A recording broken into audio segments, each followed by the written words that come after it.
Quando meu namorado rico me pediu para doar sangue para salvar a garota dos sonhos dele, todos pensaram que eu terminaria com ele. Em vez disso, fui eu quem inseriu voluntariamente a agulha na veia e aceitei a cirurgia de transfusão total de sangue. Por um momento, meu namorado acreditou que eu realmente o amava até a morte e me fez uma promessa sem precedentes. Se eu cooperasse obedientemente com a cirurgia, ele me daria um título e se casaria comigo. Mas ele não sabia que, na verdade, eu não o amava nem um pouco e nem desejava me casar com ele. Eu só fazia isso para completar a tarefa do sistema. Contanto que eu cumprisse 1000 de seus pedidos, o sistema me ajudaria a regressar ao mundo real e curar a doença terminal do meu marido. Quando voluntariamente inseri a agulha, um silêncio inquietante caiu sobre a sala privativa. Aqueles que esperavam me ver humilhada agora me olhavam com surpresa e confusão em seus olhos. No entanto, após apenas um breve momento de silêncio, uma gargalhada estridente estourou na sala. Sofia, você é tão fiel quanto um cachorro. 7 anos e continua tão obediente com o nosso Lucas.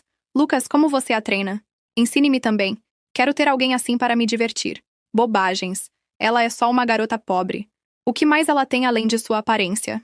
Se não se rebaixar e se agarrar a ele, como poderia se aproximar de um jovem rico como Lucas? De repente, inúmeros comentários afiados e sarcásticos me apunhalavam sem piedade, mas suportei tudo com uma expressão impassível. Afinal, eu estava há exatamente 7 anos neste mundo, e há muito havia me acostumado com esses rumores e fofocas. Todas essas pessoas eram os amigos interesseiros de Lucas. Para agradá-lo, nunca perdiam a oportunidade de me humilhar durante esses 7 anos, deixando em evidência sua patética necessidade de destaque. Mas para mim não importava. Meu propósito ao chegar a este mundo sempre havia sido um só: curar o câncer do meu marido. Naquela época, ele inalou uma grande quantidade de fumaça tóxica ao me salvar de um incêndio. Menos de 1 ano após o diagnóstico, seu estado piorou. Em meu desespero, foi quando o sistema apareceu e me disse que, contanto que eu aceitasse ir para outro mundo e cumprisse 1000 pedidos de Lucas, o sistema poderia curar o câncer de pulmão do meu marido, e eu poderia voltar ao mundo real. 7 anos haviam se passado, e esta era a última petição de Lucas, que ele queria o meu sangue. Mesmo que desejasse a minha vida, que importância teria? Afinal, uma vez cumprida a tarefa, este corpo desapareceria de qualquer maneira. Ao pensar nisso, ergui os olhos para Lucas, esperando que, como sempre, ele me levasse ansioso ao hospital. Afinal, durante todos esses anos, para ele eu valia menos que uma mecha de cabelo de sua amada Zoe. Quando Zoe não conseguia trabalho, ele me exigia que eu renunciasse à oportunidade de entrevista que tanto me custou conseguir, insistindo que eu cedesse o meu lugar.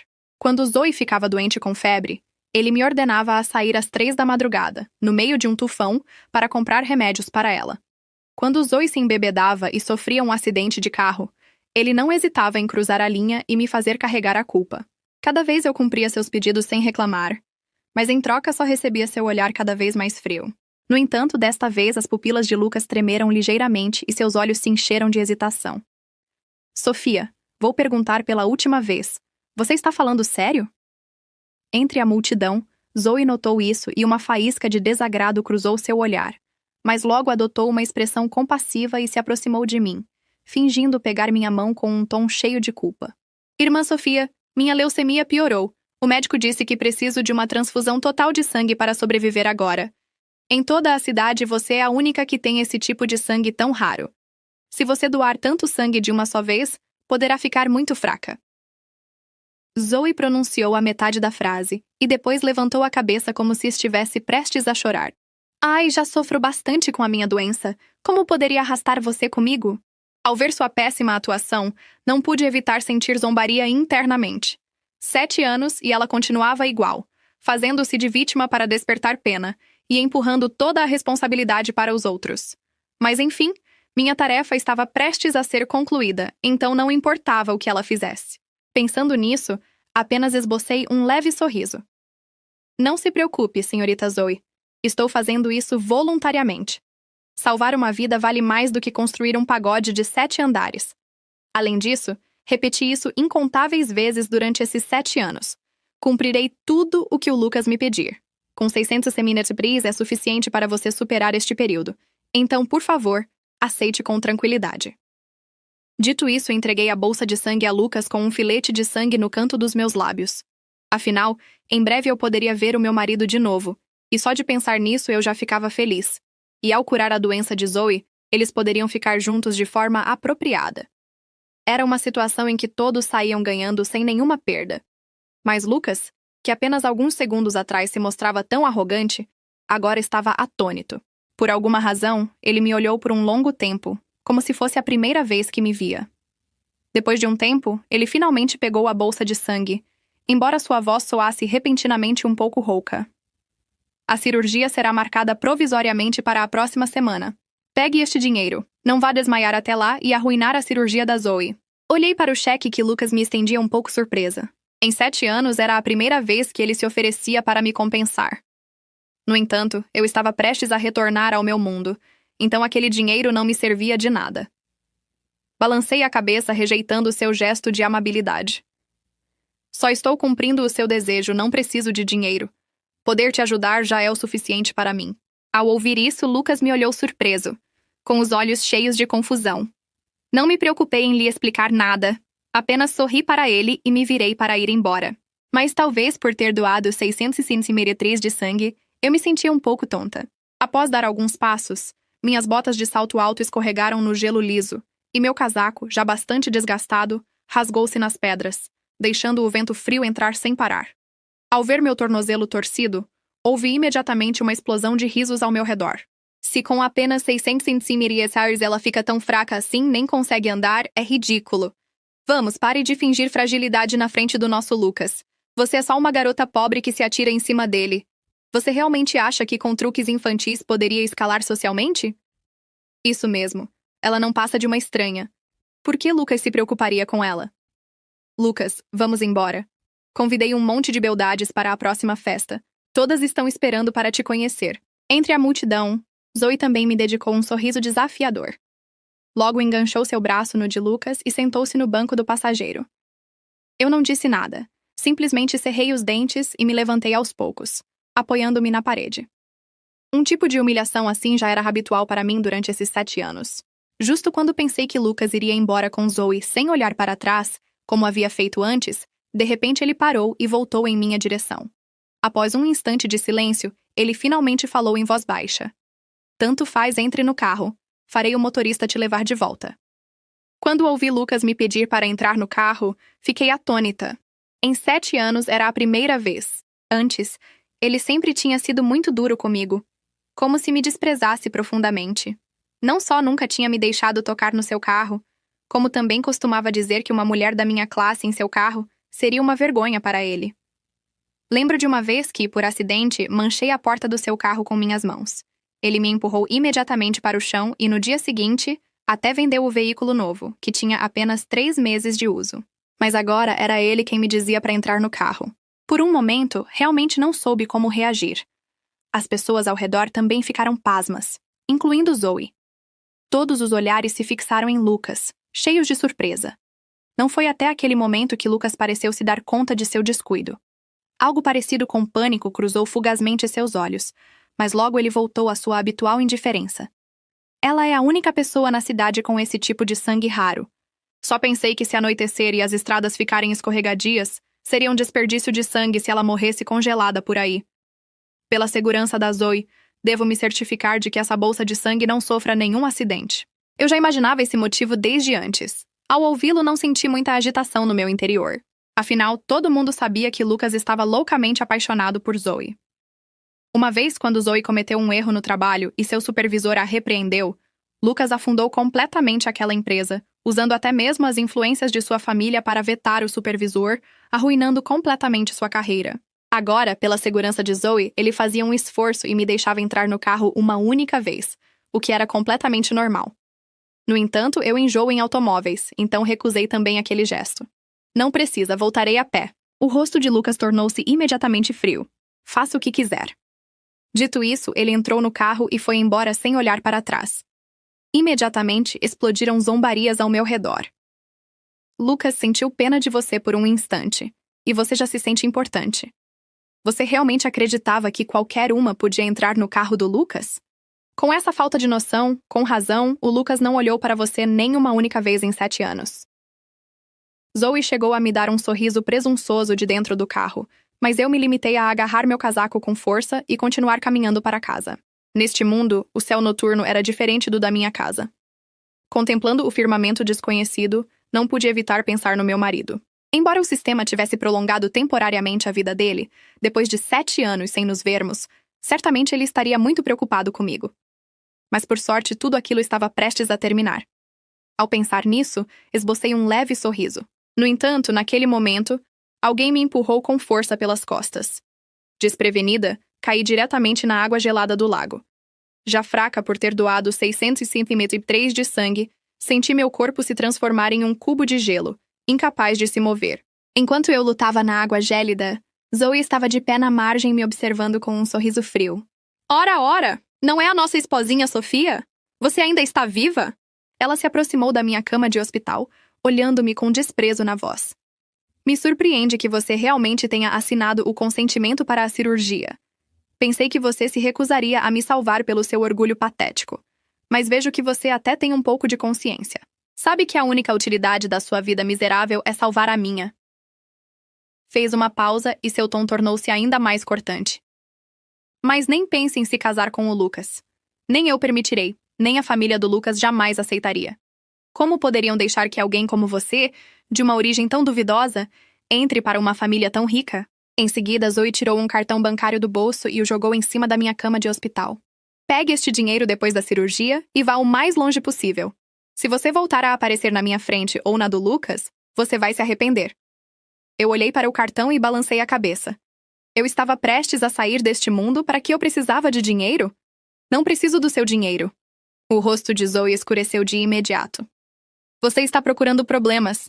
Já que se importa tanto com a imagem que o Lucas tem de você, farei com que desista completamente. Ato contínuo. Ela pegou a tigela de remédio quente que Lucas havia deixado sobre a mesa e, de repente, atirou na própria cara. Em seguida, cobriu o rosto e começou a gritar, fingindo dor. Ah, está muito quente! Ela reclamava enquanto me olhava de soslaio com um sorriso perverso nos lábios, embora sua voz soasse piedosa. Senhorita Sofia, me desculpe, não foi minha intenção. Não pensei que o remédio estivesse tão quente. Mas se isso faz você se sentir melhor, não direi ao Lucas que você atirou em mim. Desde o primeiro momento, eu percebi a má atuação da Zoe. Era sempre o mesmo truque. Ela já tinha usado esse método para me incriminar mais de 1 ou 2 vezes. A cada vez, Lucas me castigava impiedosamente, e, de fato, no momento seguinte, Lucas empurrou a porta e entrou. Viu a cena e sua expressão logo se tornou desagradável. Lucas levantou a mão com frustração, mas depois soltou um suspiro. No último instante, sua mão ficou suspensa no ar. Sofia, não deixe que isso aconteça de novo. Ao ver que Lucas não chegou a me bater, não só eu me surpreendi, mas a Zoe também olhou para ele como se tivesse visto um fantasma, com o rosto cheio de espanto. A última imagem que me lembro antes de acordar é a água gelada envolvendo o meu corpo, e Zoe me olhando da margem com um sorriso cruel. Depois, tudo desvaneceu. Mas agora estou aqui. Um teto branco, um bip constante, cheiro de desinfetante. Minhas mãos estão frias, mas não porque estou afundando num lago, e sim porque estou ligada a um soro intravenoso. Estou num hospital. Pisco várias vezes, tentando ordenar meus pensamentos. Tudo parece estranho, como se o ar fosse mais denso, como se o meu corpo pesasse de uma forma diferente. E então eu entendo. Eu voltei. Não estou no mundo do sistema. Não há missões, não há Lucas, não há Zoe. Estou no meu mundo. A porta se abre e uma enfermeira entra com um sorriso profissional, mas assim que me vê acordada, seus olhos se arregalam de surpresa. Meu Deus, você está acordada? As palavras dela confirmam a minha suspeita. Passei muito tempo inconsciente. Tento falar, mas minha garganta está seca e áspera. A enfermeira se apressa em me dar água e logo sai correndo para chamar alguém. Minutos depois, um médico entra, seguido por uma mulher de cabelos grisalhos que reconheço instantaneamente. Minha mãe. As lágrimas inundam seus olhos, e antes que possa dizer uma palavra, ela se joga sobre mim, abraçando-me com desespero. Sofia, minha filha, achei que nunca mais ia te ver. Quero perguntar a ela quanto tempo estive fora, o que aconteceu, como vim parar neste hospital. Eu mal consigo processar o que está ocorrendo.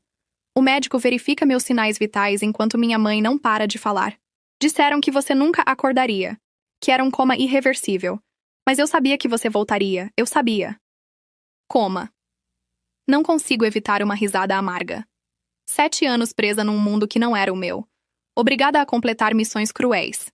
E aqui, todo esse tempo, meu corpo jazia numa cama de hospital. A enfermeira e o médico me explicam que fui encontrada inconsciente após um acidente. Um incêndio.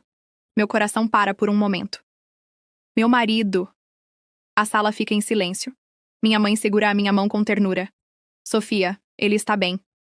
Uma onda de alívio percorre o meu corpo, até que noto a expressão no rosto dela. Há algo que ela não está me dizendo. Onde ele está? Ela aperta os lábios. Ele esteve se recuperando, mas não veio. Meu peito aperta. Por que não? Antes que eu possa perguntar mais, o médico diz que preciso descansar. Minha mãe beija a minha testa e promete voltar mais tarde. Quando fico sozinha, olho para as minhas mãos sentindo a pele do meu próprio corpo, do meu verdadeiro corpo, e percebo algo assustador. Ainda não sei quem sou sem o sistema. Os dias passam e, com eles, a sensação de irrealidade persiste. Olho-me no espelho do quarto do hospital e vejo um rosto que me é familiar, mas, ao mesmo tempo, alheio. Meu corpo está mais magro, minha pele pálida, meus olhos carregam sombras de algo mais que cansaço. Tento assimilar tudo. Eu voltei. O sistema cumpriu sua promessa. Mas então, por que sinto que algo continua oprimindo o meu peito? Minha mãe vem todos os dias, mas evita falar do meu marido. Quando pergunto diretamente, ela muda de assunto ou diz que devo me concentrar na minha recuperação. Mas como posso fazer isso quando tenho um peso tão grande dentro de mim? Sei que ele está bem, mas ele não vem me ver. Será porque eu também estive desaparecida para ele? Uma tarde, após muitas sessões com os médicos que tentam me explicar o meu coma inexplicável, percebo que preciso fazer alguma coisa com tudo o que vivi. Não posso deixar isso enterrado dentro de mim. Então pego um caderno e começo a escrever. Escrevo sobre o sistema, sobre o Lucas, sobre a Zoe. Escrevo sobre a dor, a humilhação, a impotência de não ser dona do meu próprio destino. Cada palavra que deixo no papel me devolve um pouco da minha voz. Não demoro a preencher páginas e mais páginas. E logo percebo que não é o suficiente. Não quero que isso fique só para mim. Quero que o mundo saiba. Conto a minha ideia à minha mãe, e embora a princípio ela se mostre preocupada, no fim entende que é algo que preciso fazer. Quando finalmente publico a minha história, a reação é imediata. Alguns me chamam de louca, ou acham que é apenas um romance de ficção. Mas há um grupo que acredita em mim, e o mais assustador é que não sou a única. Pessoas de diferentes partes do mundo começam a contar histórias semelhantes. Homens e mulheres que também estiveram presos em mundos que não eram os seus, cumprindo missões que não entendiam. Vítimas do sistema. A verdade se torna grande demais para ser ignorada. Os meios de comunicação começam a me contatar. Entrevistas, debates, artigos. O meu nome se torna viral. E então chegam as ameaças. E-mails anônimos me dizendo para parar de falar, para fechar a boca se eu sei o que é melhor para mim. Mas não vou parar. Se o sistema ainda existe, vou destruí-lo. As mensagens chegam de madrugada. A primeira é sutil. Não continue com isso. A segunda, mais ameaçadora. As coisas não terminarão bem para você. A terceira, perturbadora. Uma foto da entrada do meu hospital. Minhas mãos tremem quando deixo o telefone na mesinha. O ar no quarto parece mais pesado, como se as paredes se fechassem sobre mim. Não estou imaginando isso. Alguém realmente quer que eu me cale. Eu me esforço para respirar fundo, mas a adrenalina sacode o meu corpo.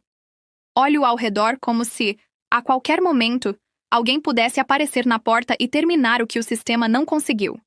Mas não. Não podem me fazer nada. Estou no mundo real. Aqui eu tenho controle.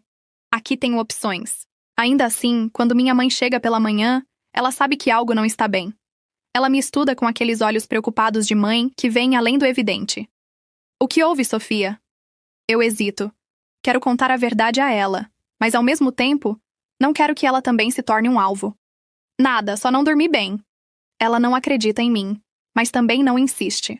No entanto, à medida que os dias passam, as ameaças aumentam. Os e-mails se transformam em chamadas de números desconhecidos que desligam assim que eu atendo. Meu editor recebe pressões para retirar meu livro do mercado. Pessoas que antes me apoiavam começam a se distanciar.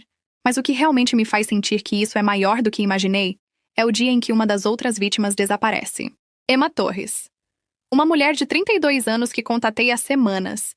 Ela me contou a história dela, tão parecida com a minha. Um mundo regido por regras cruéis, um amor tóxico imposto pelo sistema, missões sem sentido. Falávamos quase todos os dias, até que ela parou de responder. Primeiro achei que estivesse ocupada. Depois notei que o perfil dela nas redes tinha desaparecido. O número de telefone dela não existia. A família disse que ela não ia para casa havia dias. Era como se Emma Torres nunca tivesse existido. O terror se enrola no meu estômago como um nó de ferro. O sistema continua ativo e está eliminando provas. Poderiam fazer o mesmo comigo? Pela primeira vez desde que voltei, sinto verdadeiro medo. Mas também sei de outra coisa. Ter medo significa que estou no caminho certo, porque o sistema me quer calada, quer apagar a verdade, quer que eu desapareça como a Emma. E eu não vou permitir.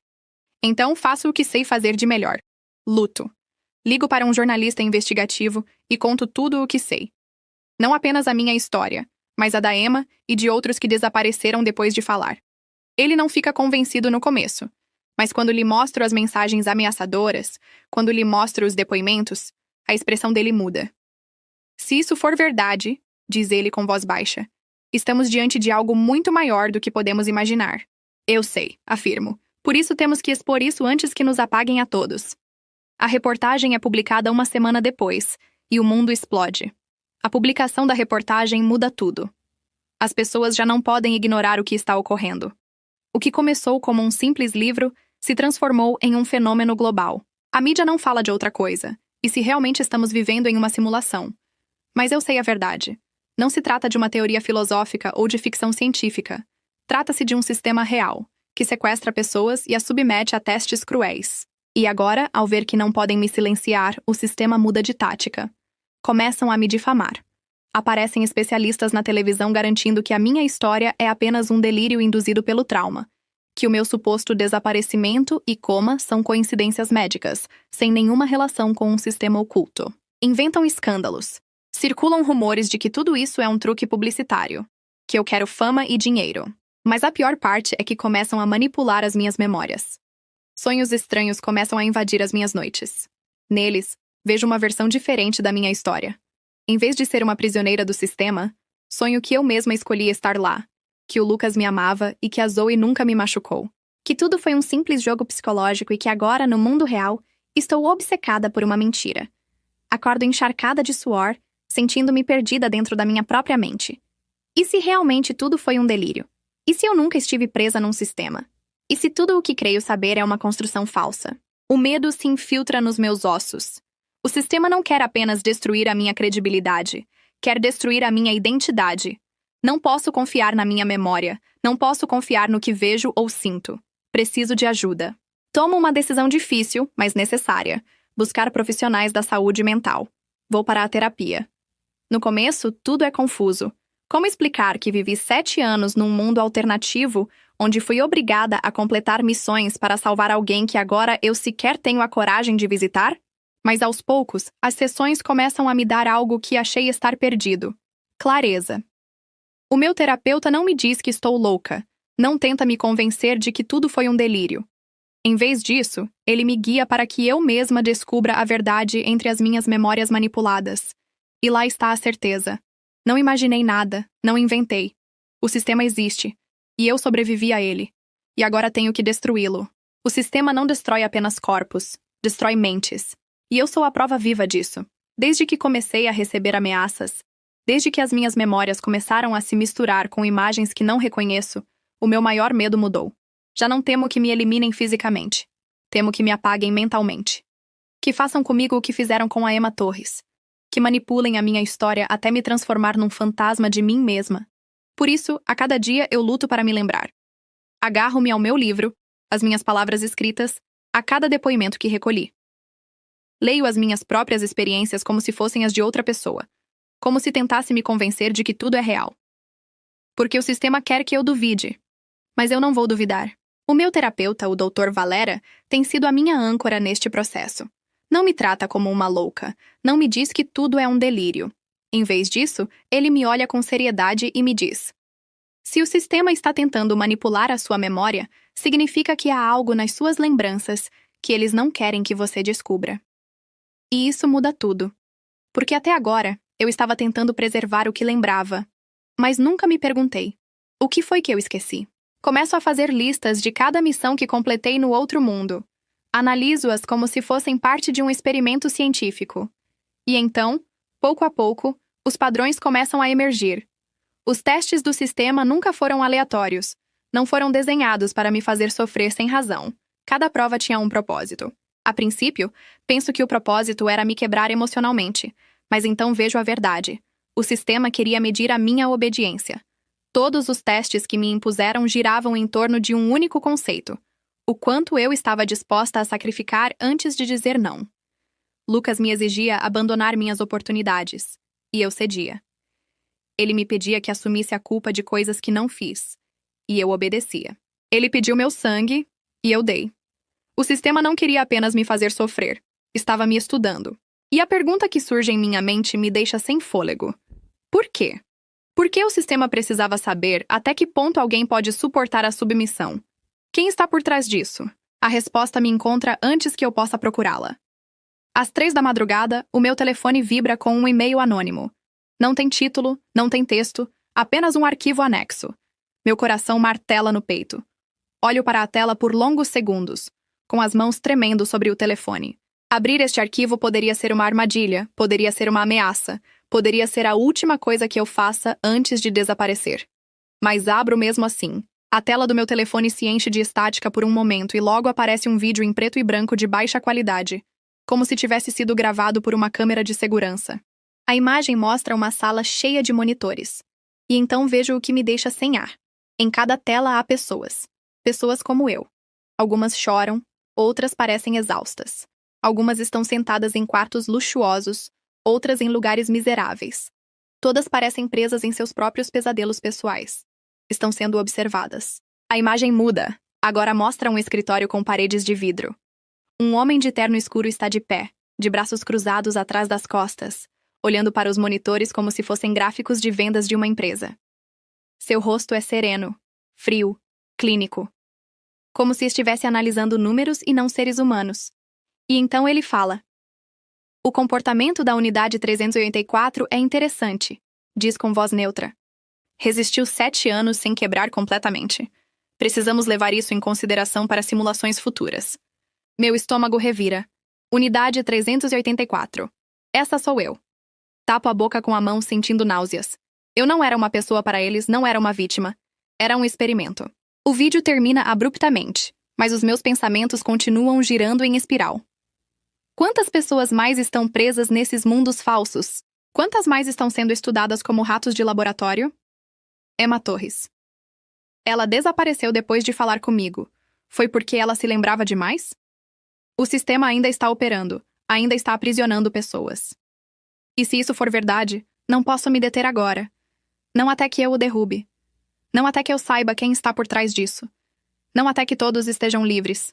Levanto-me da cama de um salto, com o coração batendo forte no peito. Eles queriam que eu quebrasse, mas a única coisa que conseguiram foi me tornar mais perigosa. Se até agora eu estava tentando sobreviver, agora vou contra-atacar. Vou fazer o sistema desmoronar de dentro para fora. O vídeo me persegue toda vez que fecho os olhos. Vejo os monitores, as pessoas presas, os rostos vazios.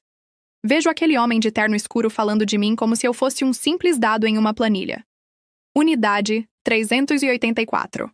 Sou um número nos arquivos deles. Mas não por muito tempo. Passo as horas seguintes assistindo ao vídeo de novo e de novo, buscando detalhes, qualquer coisa que me ajude a entender onde essas pessoas estão, como os mundos falsos se conectam com a realidade.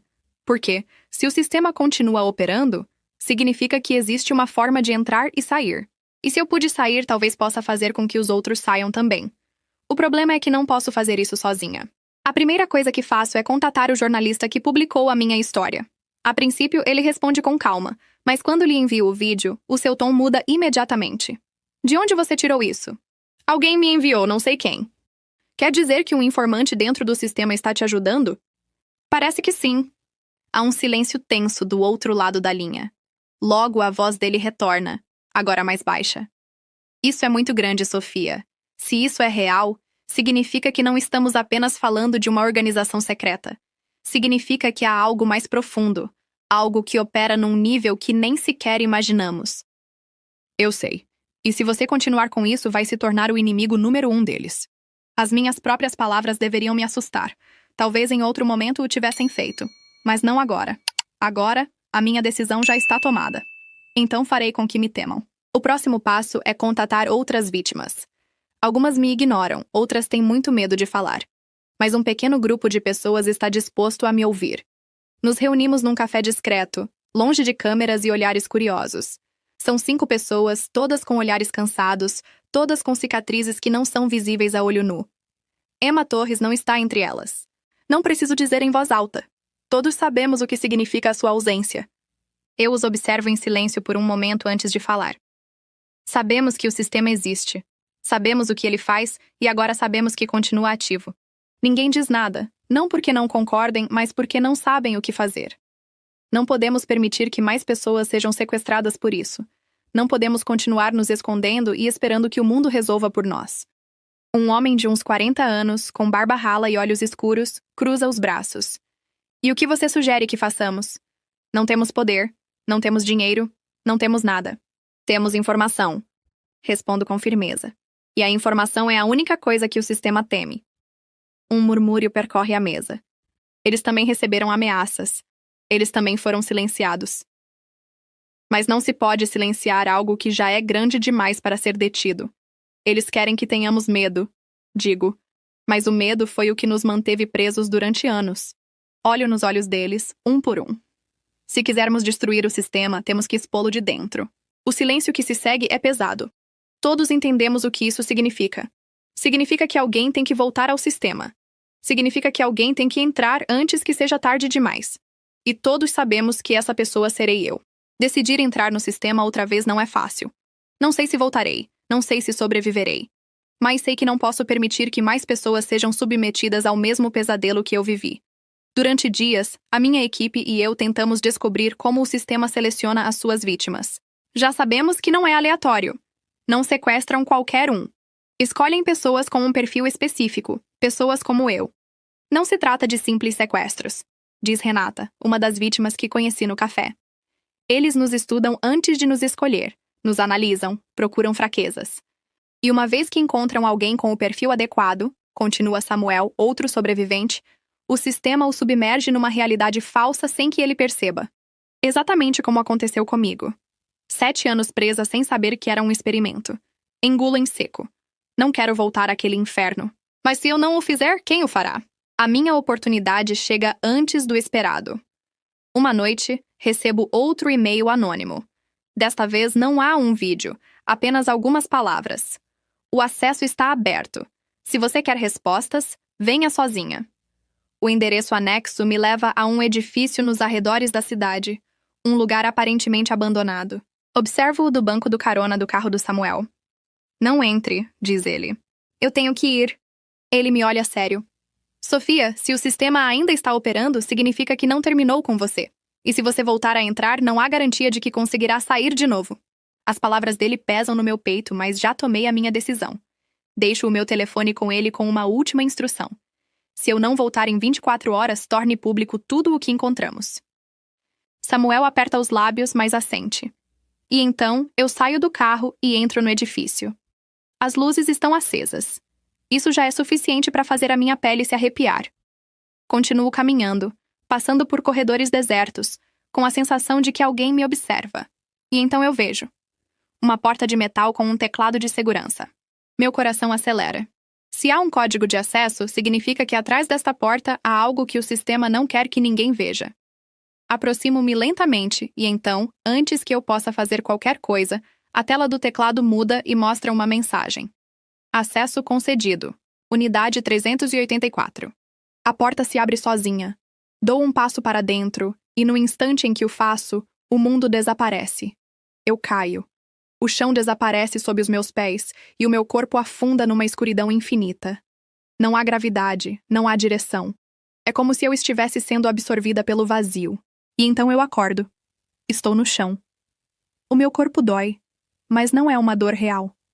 E sim uma sensação distante, como se a minha consciência estivesse presa numa realidade que não lhe pertence. Sento-me lentamente e olho ao meu redor. Estou numa cidade. Edifícios imponentes, luzes artificiais, ruas vazias. Um lugar limpo, impecável, perfeito demais para ser real. Porque não é real. Estou de volta ao sistema. O ar torna-se pesado no meu peito. Por que eu não resisti? Por que eu vim? Mas então eu lembro, porque tenho que destruir isso de dentro. Levanto-me e começo a caminhar.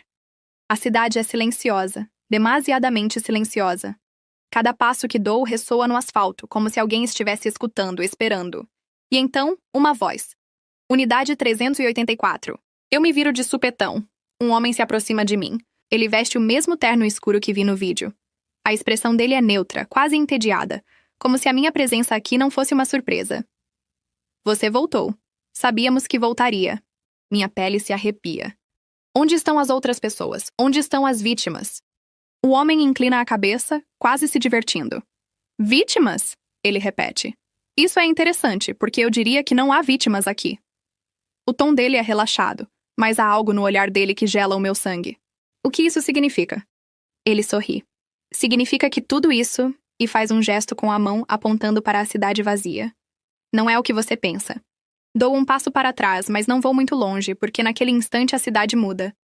Os edifícios se distorcem como um reflexo na água, as luzes piscam. O chão sob os meus pés desmorona e se reconstrói em questão de segundos.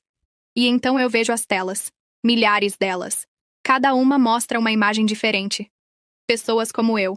Rostos conhecidos. Algumas das vítimas com as quais falei. Outras que nunca tinha visto.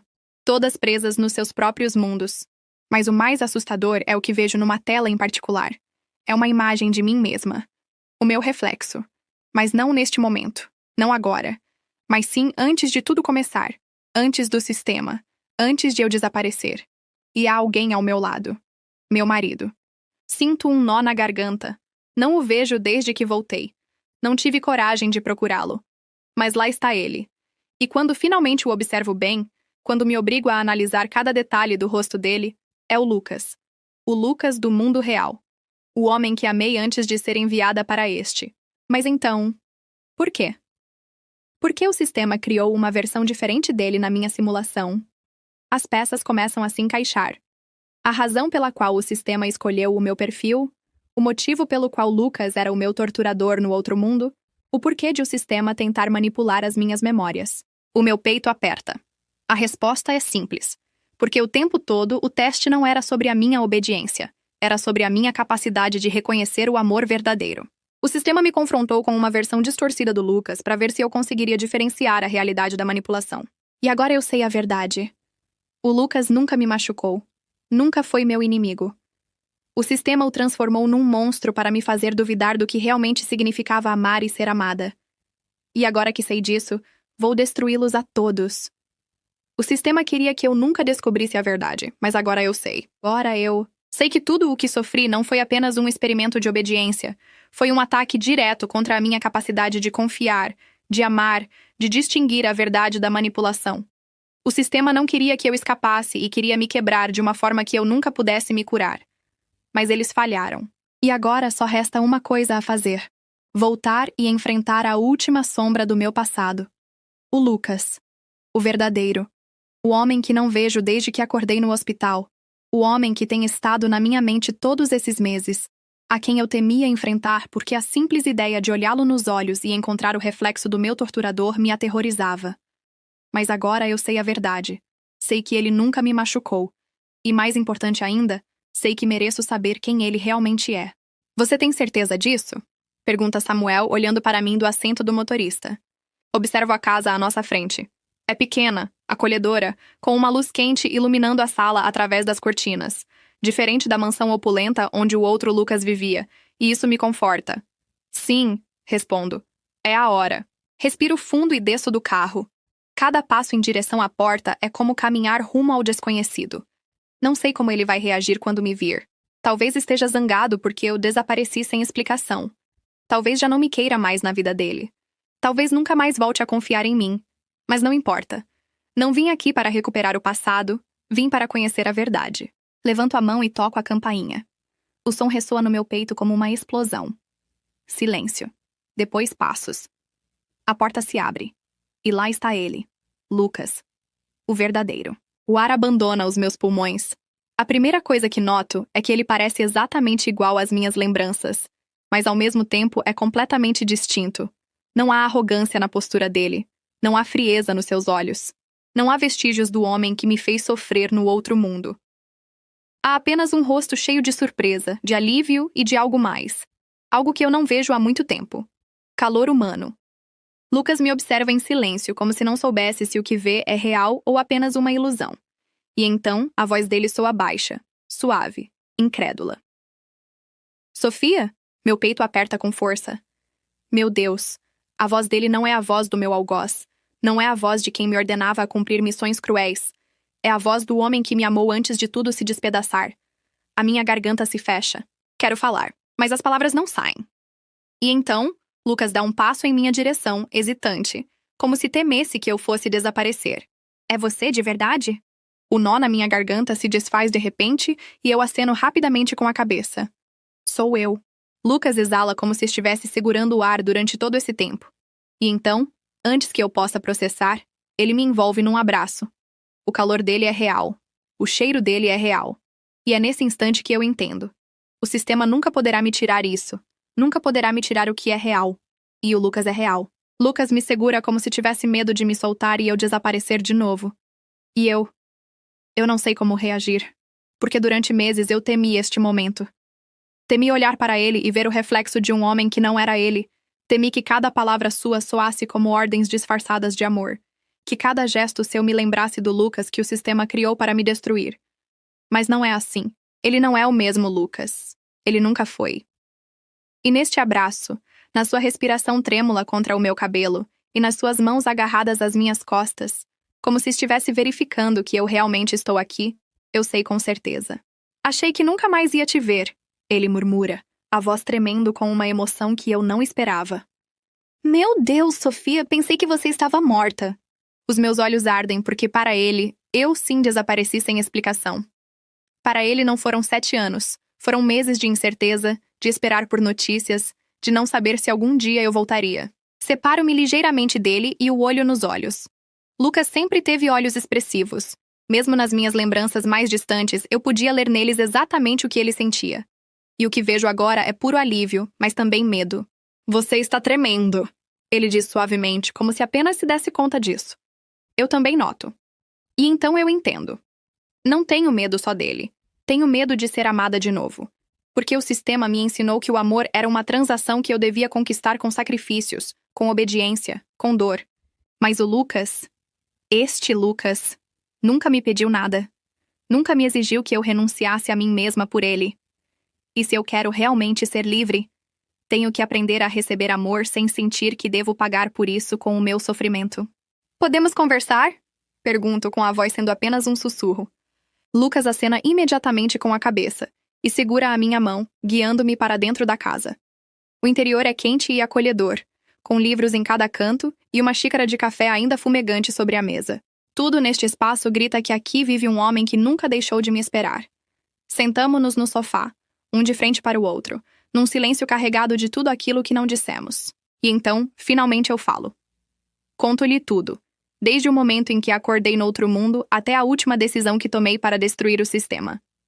No princípio, o seu rosto é puro desconcerto, mas ele não me interrompe, não me diz que sou impossível, não me trata como se eu estivesse louca. Ele apenas escuta. E quando termino, quando o peso de tudo o que vivi está sobre a mesa entre nós, Lucas inclina-se para a frente e segura as minhas mãos com cuidado. Me diga o que você precisa de mim. Ele diz com a voz firme, mas gentil. Se quiser que eu me afaste, eu me afasto. Se quiser que eu fico também. Só me diga o que você precisa, Sofia. A minha respiração se agita, porque essas palavras são tudo o que o outro Lucas nunca teria me dito. Ele não está aqui para me possuir. Não está aqui para me exigir nada. Está aqui porque me respeita. E pela primeira vez em muito tempo, permito-me imaginar um futuro sem medo, porque desta vez, quem escolhe sou eu. Respiro fundo e sorrio para ele. Fique. Lucas entrelaça os nossos dedos e, no seu olhar, vejo a verdade que o sistema tentou apagar de mim. O amor nunca foi uma jaula. O amor sempre foi liberdade. E agora, finalmente, sou livre. O sol entra pela janela, projetando sombras douradas sobre o chão de madeira. O aroma de café recém-feito preenche o ar, misturando-se com o som suave das páginas de um livro sendo viradas. Estou sentada no sofá, com as pernas dobradas debaixo de mim, segurando uma xícara quente entre as mãos. Lucas está na cozinha, com o senho franzido, enquanto tenta, sem muito sucesso, preparar panquecas. Eu sorrio. É estranho como a felicidade real pode ser encontrada nos momentos mais simples, porque depois de tudo o que vivi, depois de 7 anos de luta, de um mundo que tentou me quebrar, de uma guerra contra um sistema que parecia invencível, aqui estou eu, livre. O sistema foi destruído. Não há mais pessoas presas em mundos falsos, obrigadas a cumprir missões sem sentido. Não há mais unidades sendo estudadas como experimentos. Pela primeira vez em muito tempo, o mundo é realmente nosso. Lucas se vira e me pega olhando para ele. O que foi? Ele pergunta com um sorriso divertido. Nada, respondo, dando um gole no café. Só estou gostando de ver você perder para as panquecas. Ei, em minha defesa, eu nunca fui bom na cozinha. Eu dou risada e balanço a cabeça. É assim toda manhã. Conversas bobas, risadas sem esforço, uma vida sem a sombra do sistema sobre nós. É exatamente o que eu sempre quis. Lucas se aproxima e se senta ao meu lado, passando o braço pelos meus ombros e deixando um beijo suave na minha têmpora. Em que você está pensando? Apoio a minha cabeça no seu peito e fecho os olhos por um momento, desfrutando do ritmo tranquilo da sua respiração. Que tudo isso parece um sonho. Sinto o seu sorriso contra o meu cabelo. Bom, se for, diz ele, entrelaçando os nossos dedos. Então é um sonho do qual eu nunca quero acordar. Olho para ele e sei que pensa o mesmo. Porque o amor nunca foi uma jaula. O amor é isso. Liberdade. Obrigado por assistir até o final. Não se esqueça de deixar o seu like, comentar e, claro, se inscrever no canal.